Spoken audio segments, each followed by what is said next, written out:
The first time she lit the fire under the floor, the neighbors gathered to watch it fail. They stood along the icy ridge in their furs and wool coats, squinting at the half-buried cabin with the stovepipe that didn't rise above the roof, but vanished into the ground. One man muttered, "She'll cook her own kids." Another just spat in the snow and shook his head. But Ruth Lawton didn't flinch. She struck the flint a second time. The tinder caught. Beneath the dirt-packed floor of her dugout cabin, a long trench filled with firewood came to life, glowing orange as smoke slowly found its way out through the underground vent she'd rigged with copper pipe and chicken wire. Inside, her two children watched with wide eyes. 6-year-old Nellie had taken off her mittens. By nightfall, she'd be barefoot. 2 months earlier, Ruth had arrived in the northern Montana basin with $9.42, 2 children, a canvas-covered wagon, and a bundle of hand-drawn plans folded beneath a rusted skillet. Her husband had died 6 weeks after they left Missouri, fevered and weak, bitten by some foul thing near the Yellowstone. She buried him alone under a pine tree and never cried.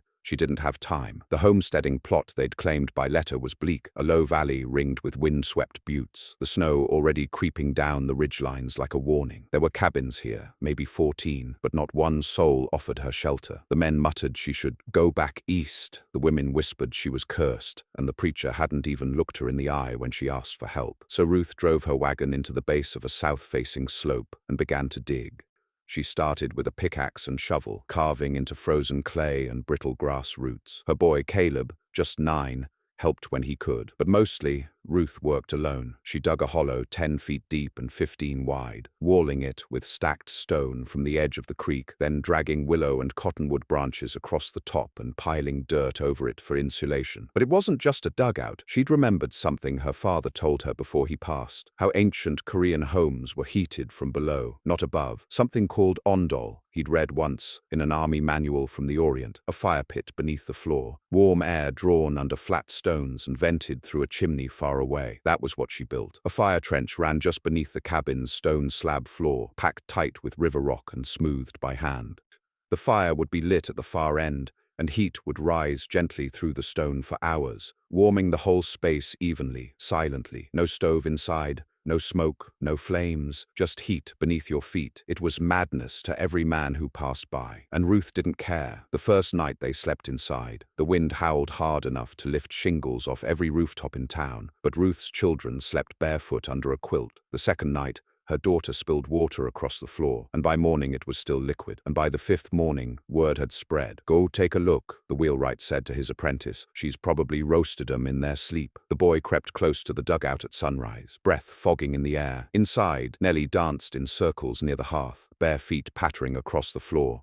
Caleb was reading a book by the fire trench vent, steam rising lazily from a kettle hanging above it. The boy ran back wide-eyed and swore she had sorcery in her dirt. Ruth kept to herself for the most part, but now and then folks would come by under some pretense. The blacksmith claimed he'd lost his hammer. The widow Kinnison wandered down with a jar of pickled eggs, and the town preacher, who'd once refused to bless her wagon, now stopped by to check the venting for safety. What they were really doing was stepping inside, and when they did, they'd freeze on the threshold. The air inside her dugout was warm, truly warm, without any stove to speak of. Their boots thudded against stone floors that held the heat like living things. The walls, packed with clay and insulated with sheep's wool, never let it go. And the floor? The floor was dry, no firewood stacked high, no chimney spewing soot, just clean space, warm air, and the sound of children laughing. Nellie drew chalk pictures on the floor, but the first real test came in the 3rd week of January, when the sky turned white and the air itself began to crackle. The men in town hurried to chop extra wood. Some hammered planks over their windows. Others poured kerosene into buckets just to have heat when the stoves died. They said it would drop below -40. No one checked on Ruth. They assumed the cold would do what they believed the dirt roof hadn't. But 3 days into the blizzard, a child from the preacher's house, Emma, barely 5, wandered into the snow chasing a dog. No one saw her leave. No one found her in time. She froze before the second search party could start.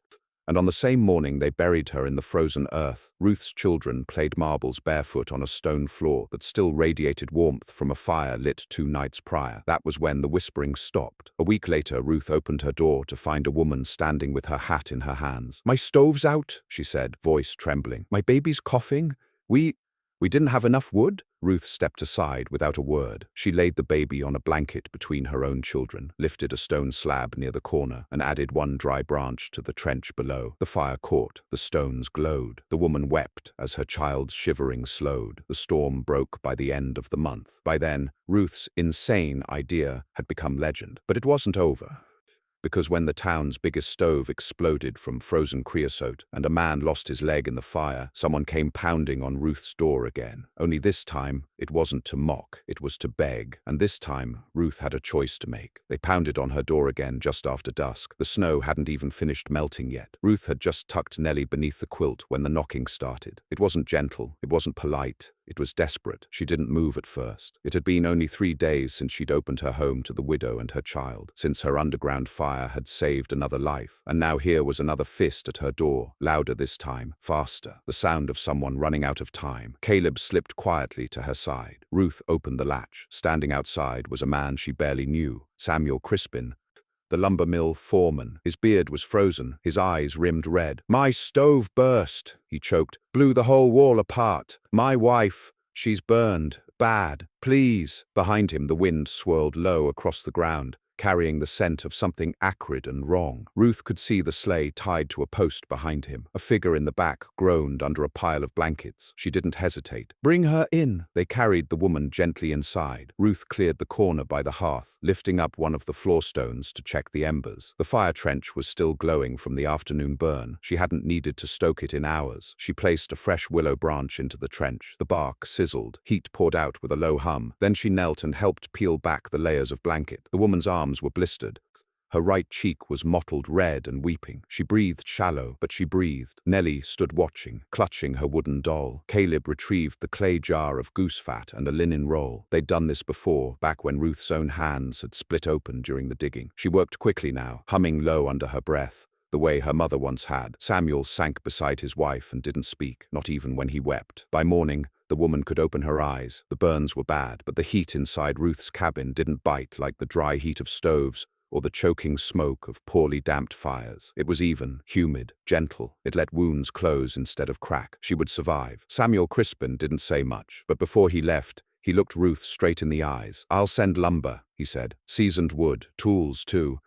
Anything you need." Ruth nodded once. That night she didn't sleep, because now they knew. By the second week of February, 3 more families had come. The O'Rourkes, whose cabin roof had buckled from snow weight and collapsed on their goat. The Deems family, whose boy had nearly suffocated from chimney smoke backing up into the house. And Mary Walsh, who didn't say anything at all. She just walked up with her son and held out a bundle of onions. "I got nowhere else," she whispered. Ruth said nothing, but she made space. It wasn't a large cabin, not by most standards. 10 by 15 feet inside, half buried into the slope. The ceiling was just high enough to stand, the walls tight, but that was the genius of it. Tight meant warm. The fire trench ran the length of the floor, from the corner hearth where the fire was lit, on all the way to the far wall where the chimney pipe bent upward and out through the dirt. The trench was capped with flat river stones Ruth had smoothed herself. When they heated, they stayed warm for hours, days even, radiating from below. She'd packed sheep's wool between the floor slabs to trap the warmth, and built a secondary airflow that used bent metal ducting, scavenged from an old tobacco drying shed to draw fresh air downward and circulate it slowly across the floor before it rose. And she never told a soul how exactly she'd done it, because it was hers. The men didn't understand it. They'd built cabins tall and proud, with peaked roofs and high windows and stoves that roared through the night and died by dawn. They thought a house should stand above ground, visible, strong. But Ruth had built into the earth, and the earth had kept her children alive. The floor was warm enough that Nellie no longer wore shoes unless she went outside. Caleb slept without a hat for the first time all winter, and Ruth, every morning, lifted the same firestone, added 2 sticks, and never once coughed on smoke. It was magic, they whispered. It was madness, they once said. Now they said nothing. And then came the break. Not the break in weather. That hadn't arrived yet. This break came in the form of a boy. A barefoot, frostbitten boy found half frozen on the trail near the river. He was 12. No one recognized him. He had no coat, no name he'd give, no family nearby. He'd been walking in the snow for miles. They took him to the preacher's home, tried to light a fire, but the boy's feet were already black at the edges. "They'll lose him," Mary Walsh said as she sat beside Ruth's fire. "He'll lose his toes at least." Ruth said nothing. Then she stood, wrapped her own quilt tight around her shoulders, and walked out into the storm. She brought the boy back herself. The next morning, the boy's toes were still pink. Not perfect, but pink, flesh and blood, not gone. She laid him on the warmest slab, tucked beneath the hearth, and fed the fire, just enough to keep the floor at an even heat. She'd mapped it out weeks earlier, each slab a little warmer or cooler, depending on proximity to the trench bends. This one was the warmest. She didn't ask where he came from, didn't ask why. She just kept him warm. By the third day, the boy spoke. "My name's Everett," Ruth nodded, and so he stayed. Word spread faster than snow melt now. The townspeople started whispering again, but not about madness, about heat, about a place where children could walk barefoot even while outside the snow turned to iron, about a mother who'd built something smarter than any man with a stovepipe and a stack of logs, and it got to the wrong ears. That spring, when the territorial land agents came through to count plots and make assessments, one man asked about Ruth's chimneyless cabin. "Not regulation," he muttered. "No flue clearance. That kind of heating could cause carbon buildup. Dangerous." The same week, the town's carpenter, who'd once mocked her so loudly others had laughed, offered to help improve her system, said he could make it more efficient, whatever that meant. But Ruth saw it coming. They wanted to claim it, the thing she'd built.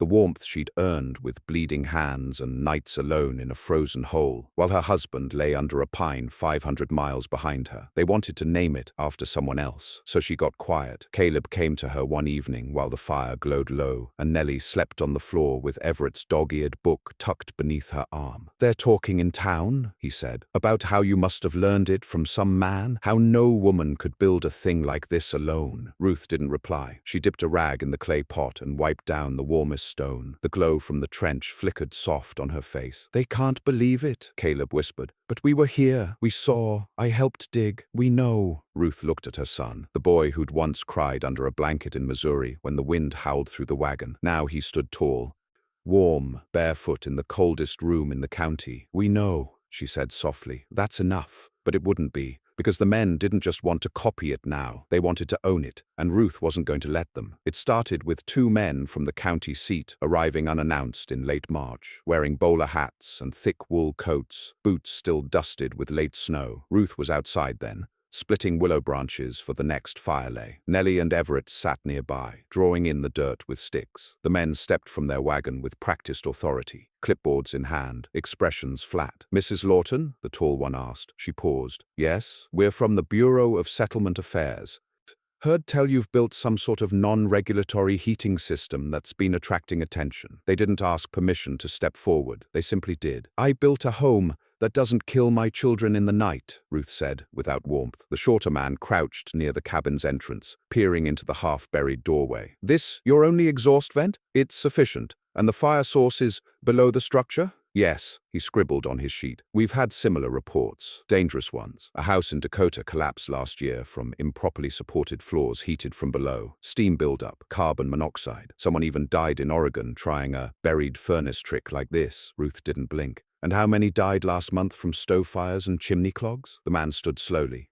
"That's not the point." "No," she said. "That's exactly the point." By evening, the men had inspected the vent system, tested the air draw, and prodded the trench with a long iron rod, though Ruth warned them it would throw sparks if they weren't careful. They asked about schematics. Ruth said there were none. They asked who helped her. She said her son. And when they left, they said they'd file a report. That should have been the end of it. But the very next week, the preacher called a meeting. It was framed as a safety discussion, held in the little white church on the edge of the ridge. Nearly the whole town showed up. Not because they believed it was dangerous, but because they knew something was happening, and most were too proud to ask Ruth to her face. The preacher stood at the pulpit, voice solemn. "There's concern," he began, "that in our rush to admire ingenuity, we might be overlooking risks. Risks to children, to structures, to the community." He never said her name, but everyone looked at her. Ruth stood in the back, arms crossed. She didn't speak, not yet. The carpenter raised his hand next. "If she'd just share her method, we could all adapt it properly, safely," the blacksmith chimed in. "Or let us rebuild it with real materials. Stones and old pipes can't last forever." Someone muttered. She shouldn't have kept it secret in the first place. And that's when Ruth stepped forward. "If I'd built a stove like every man here, none of you would care if it cracked in 2 or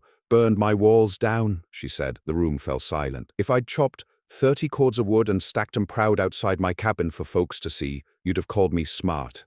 But I built something quiet, something warm, And I didn't ask for anyone's help doing it. So now you say it's dangerous? You say it needs improvement? You say I owe you an explanation? No one met her eyes. I owe my children warmth. That's what I owed. And I paid it in blood and time and grief you can't begin to imagine. She looked slowly around the room. And every man who came to my door to mock me in December came crawling back in January. You remember that? The preacher tried to interject, but Ruth held up a hand. You want to take it from me now? You want to measure it? Patent it? Slap a man's name on it and call it yours? You go right ahead. Tear my house apart. Just know this, her voice lowered to a growl. I'll build another one deeper, warmer, smarter, and I'll never let you near it again. Then she turned and walked out into the snow. For 3 weeks, no one came near her place. Even Samuel Crispin, who once brought wood, now nodded from a distance but said nothing. But inside the cabin, nothing changed. The fire trench glowed each morning. The floor stayed warm. The children laughed barefoot. Everett helped Ruth carve a set of flat stones for a neighbor's hearth, even though she wasn't sure she'd give them up, until the sickness came. It began with a cough in the preacher's home. Then 2 more children in town fell ill, shivering through the night even beside the stove. Mary Walsh came first, hat in hand again, cheeks hollow. They say it's some lung sickness. Cold and wet. The stoves just make it worse. All the smoke, the damp. Her boy, too, had a rattle in his chest. Ruth said nothing, but she opened the door, and soon after, others followed. One mother brought her infant wrapped in 4 layers, begging with swollen eyes. Another man came on his knees, ashamed, hat clutched to his chest like it was his heart. They all came to her, and Ruth had a choice. She had never meant to shelter a town. The cabin barely held her own. But by mid-April, there were nights when 10 people slept on her stone floor, curled like cats across the warm slabs. The fire trench burned low and steady. The food stores thinned. Ruth rationed with care. Still, she never let the fire die. It was Everett who brought the idea. I can dig another trench, he said one morning, shovel in hand. Under the lean-to, make a second floor, not for sleeping, just for heating. A place where sick ones can lay near the trench. Even if they're outside the cabin. Ruth stared at him. The boy she'd pulled from the snow was now asking to dig in it. Caleb joined him. They dug side by side, chipping into clay, laying stone with care. Ruth guided them. They copied the same slow curve of the original trench, the same gradient of airflow, the same copper pipe venting. Within 3 days, the lean-to was warm, and within a week, 3 fevered children had slept in it and begun to heal. By spring's end, Ruth's design had spread, but not by force, not by law, by need. A widow from 3 hills over built one. Ruth showed her where to place the fire trench. A family of 6 rebuilt their collapsed cabin with a new floor over heated stone. Ruth gave them one of her diagrams. And the carpenter, the one who once mocked her, he built one for himself and never told a soul whose idea it was. But Ruth didn't care, because by then, she was already working on something else. A larger trench, deeper, and beneath it, something no one had ever imagined. The children's laughter echoed from beneath the ground. It was late May, and Ruth Lawton stood outside her dugout, sleeves rolled, face smeared with clay dust, while inside, beneath, her children played beside a second fire trench, one she'd dug by hand with Everett and Caleb. This one didn't warm her own cabin. It ran deeper, beneath the slope, behind the first trench, tunneled into the earth like a root growing in secret. A warm, narrow passage lined with stone, roofed with driftwood and packed with wool, fed by its own low trench and glowing fire pit. Ruth had built it because they were coming again.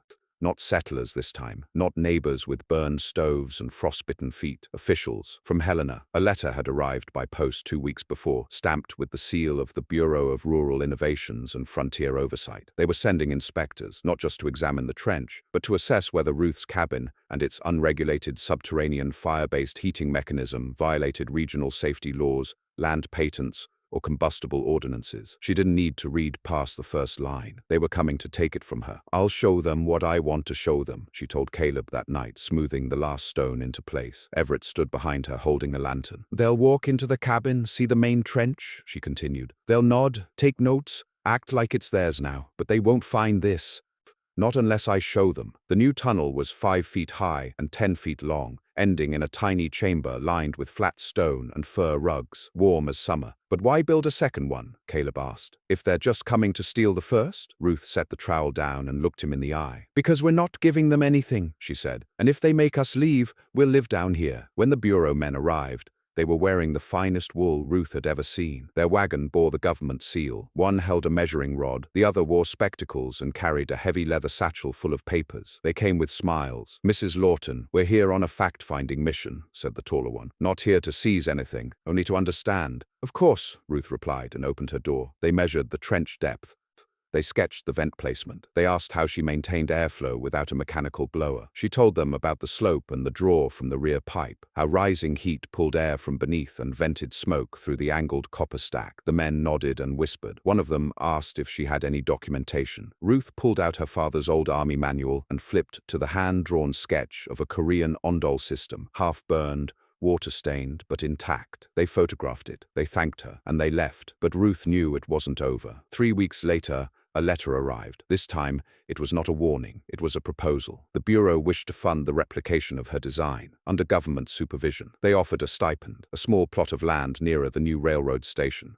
And they requested she submit to patent her heating system as a public thermal solution for low-wood settlements. They called it a Lawton stove. She read the letter twice, then she burned it. That summer, Ruth expanded the tunnel, not out of spite, but because her neighbors began to ask quietly. No more mockery, no more foot-shuffling apologies. They came with shovels, they came with stone, and she let them dig. The new section of tunnel stretched toward Mary Walsh's property, then another toward the Deems' collapsed cabin. By late August, Ruth had sketched out a network. 3 tunnels, 6 chambers, all vented and heated through a single core fire trench. It wasn't just a cabin anymore. It was a system, a body with arteries of warmth under the earth, carrying safety to the homes of those who helped. She called it the warm route.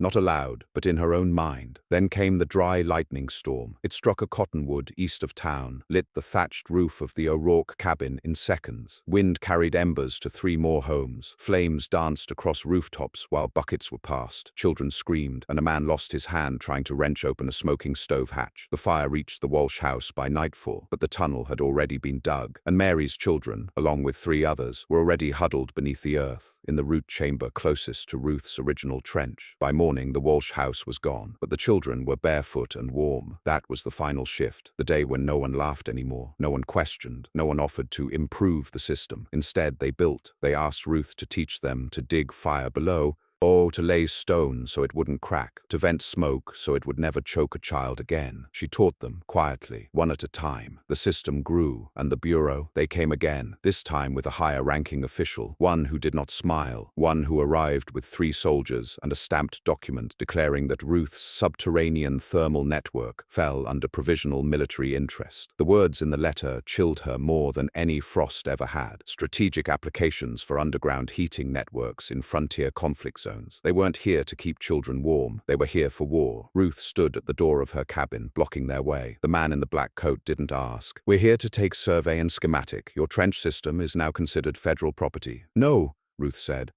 "It isn't." He motioned to the soldier. They stepped forward. Ruth turned to Caleb and said only one word. "Now," and he pulled the hidden latch. Behind the cabin, where the slope dipped beneath a patch of thick grass, a section of earth shifted, and the warmth of the tunnel spilled upward. Dozens of children ran from it barefoot. The soldiers froze. The official blinked. They hadn't realized what she'd built. Not just a trench, not just a tunnel, a network, a living, breathing system of warmth that no blueprint could capture. It was not replicable, not patentable, not ownable. It was alive because she had built it, and it belonged to no one else. "You can't take it," Ruth said quietly, "because you don't even know what it is." The official said nothing. Behind her, the tunnel walls glowed with firelight, and from the depths, and the sound of barefoot children laughing. The men from Helena didn't return. Maybe they filed a report. Maybe they didn't. Ruth never found out, and she didn't ask. What mattered was that for the first time in nearly a year, no one tried to take what she'd built. No one claimed her warmth. No one sketched her trenches, or pried up her stones, or measured the width of her tunnel vents. They left her alone, and Ruth at last began to breathe again. That fall, the wind returned early. The cottonwoods along the creek shed their gold by mid-September. By October, the high ridges were white again. But this time, the town didn't panic. They didn't nail shut their windows or chop firewood until their hands blistered. Because now, half of them had built fire trenches, some shallow, some deep, some crude copies, others carefully laid with Ruth's own instruction. But the difference was undeniable. The air inside these homes stayed steady, not choking hot from iron stoves, not dying cold by dawn, just warm, lived in, survivable, and quiet. Ruth's original cabin still sat half buried in the slope, invisible to any rider from the road unless they knew exactly where to look. It hadn't changed much. The vent pipe still rose from the earth behind it, steaming faintly. The stones glowed red in the mornings. The children's feet still thudded softly across them each dawn. But now there were paths leading away, low, narrow trails through the snow, leading to tunnel hatches and stone doors hidden beneath drifts, where other families, quietly, gratefully, had built their own warmth from the earth up. The warm route was alive now, no longer just an idea. But not Ruth's alone, a network of families connected beneath the snow. One day, late in the season, a stranger came riding down the pass from the east. He wasn't dressed like the others. No settler's coat, no bureau patch. He had a trimmed beard and carried 2 large bundles on his saddle. He dismounted without a word, approached Ruth's cabin, and stood quietly until she stepped out. "You, Ruth Lawton?" "I am. I've come from up near Sand Point. Heard rumor of your heating system. I brought food, tools. Would you teach me?" Ruth looked at the man. His fingers were cracked, his eyes tired. "Why? My wife's due in December. We've already lost one." Ruth nodded once. "Leave your horse in the grove. Bring the tools." By midwinter, the entire slope above Ruth's cabin had become a woven web of warm tunnels. It wasn't marked on any map. There were no signs, but those who needed it always found their way, because it spread without permission. It spread without law, just like warmth in the bones. That January, it dropped to -41 on the coldest night of the year. The O'Rourke's second child was born in a root chamber lined with stone and wool. She lived. 2 horses froze in their stalls a mile up the ridge, but 3 calves born near the Deems fire tunnel survived. The town's main church stove cracked down the center and exploded in a shower of sparks. But the preacher's wife, who once said Ruth would boil her children alive, came knocking in the dark with a sick child bundled in both arms. Ruth opened the hatch without a word. Inside the original cabin, Caleb read aloud by firelight, while Everett mixed clay to patch a leak in the new south tunnel. Nellie had drawn a chalk picture of the entire system on the floor, each trench a line, each chamber a room with stick figures smiling inside. "Why don't we ever wear shoes?" she asked suddenly, giggling as her toes pressed flat against the warm stone. Ruth smiled without answering. Outside, the wind howled. Inside, her children danced barefoot on the earth she'd carved herself. Spring came late that year. When the thaw finally hit, the creek swelled and overflowed. Most cabins built too close to the banks flooded. One washed away entirely. But the trench systems stayed dry, buried deep, built smart. And Ruth? She added one more tunnel. Not toward another family this time, but toward the pine tree where her husband lay buried 500 miles behind her in Missouri. She wouldn't reach it, not literally, but one night, she sat with her hand on the warm floor and whispered a thank you into the stone. Because they'd all called her insane, because they'd laughed at her trench, her buried fire, her shoeless children. But now, in the deepest winter anyone could remember, those same children ran barefoot across stone floors, while outside, wind turned men's beards to glass. No one mocked her now, and no one ever would again.